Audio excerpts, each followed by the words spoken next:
You're watching Red Frame Visuals. If you're watching this video, you're probably either already just starting your career as a videographer, or you're about to embark on the journey into videography and filmmaking, and you're not really sure exactly where to start and what you want to do with that.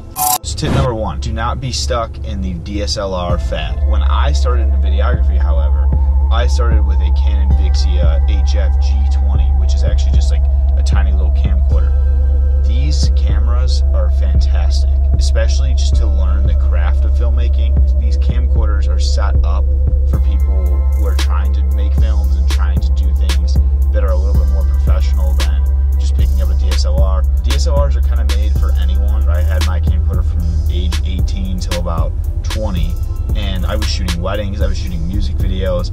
I did quite a bit with that, and it's also very small. The autofocus on those things is much better than a DSLR as well. I never had a time where my camcorder would go out of focus in anything. It's a lot better with gimbal work, in my own opinion. So, you know, that's just something to look out for. Number two, equipment. The biggest thing that you can purchase as a beginning videographer would be a nice tripod. Even spending 100 to 150 bucks will get you like the nicest tripod you can buy as a beginner, and that could last you for years to come. Any filmmaker out there will tell you how important having a tripod is.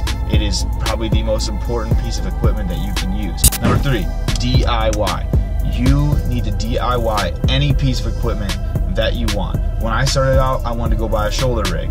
I was looking all over the place, and then out of nowhere I found a DIY to make a PVC pipe shoulder rig for less than $10. One of my best friends, Sam, shout out Sam, he is a mechanical engineer, so I literally showed him the image and he whipped that thing together in 20 minutes. I'm pretty lucky to have him as a resource to help me out building these things, but I mean, I could have definitely done it on my own. It just would have taken longer. I actually have DIY'd a shoulder rig, a slider, a crane, and a skateboard dolly. There's 4 things that I saved a ton of money on that I was able to produce a lot of great images with and still get away with not spending too much money. Number 4, do pro bono work. When you start out, you don't have a following, you don't really have any work, you can't just expect people to be paying you to produce any type of video for them, because first of all, you don't have a portfolio built and no one knows who you are. When you start out, you've got to look around, ask some of the people in your inner circle who may need videos, whether it's, you know, a family member who's running their own business, you know, a friend who's a rapper. For me, I had 2 friends that were musicians. My friend P. David, shout out to P. David,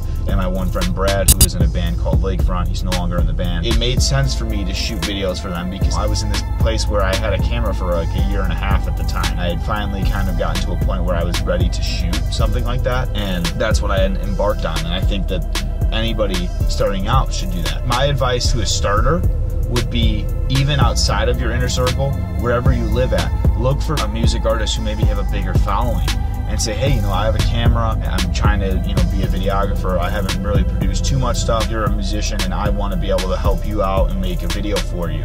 You offer them that video, and even if you don't have any work, I'm sure most rappers and most music artists will say, hey, you know, even though you don't have work, it's a free video for me, so why the hell not? Finally, tip number 5, collaborate with those around you. Find anyone who's doing video in your nearby area and offer to help them out, not for the essential part of your portfolio, but more so of just getting your name out to other vendors and showing that, you know, you want to learn more about the craft. Because even if you're not getting credit for some of those things or not even getting paid, you're still learning a lot of the very valuable things that you can learn as a videographer. Being on set and being actually in the workplace is much more beneficial for you to learn than anyone posting a video on YouTube, because it really allows you to be in that space and learn how people are working together and doing things. Alright guys, thank you so much. I appreciate you all for watching, and I hope that this helps any of you beginning videographers out there.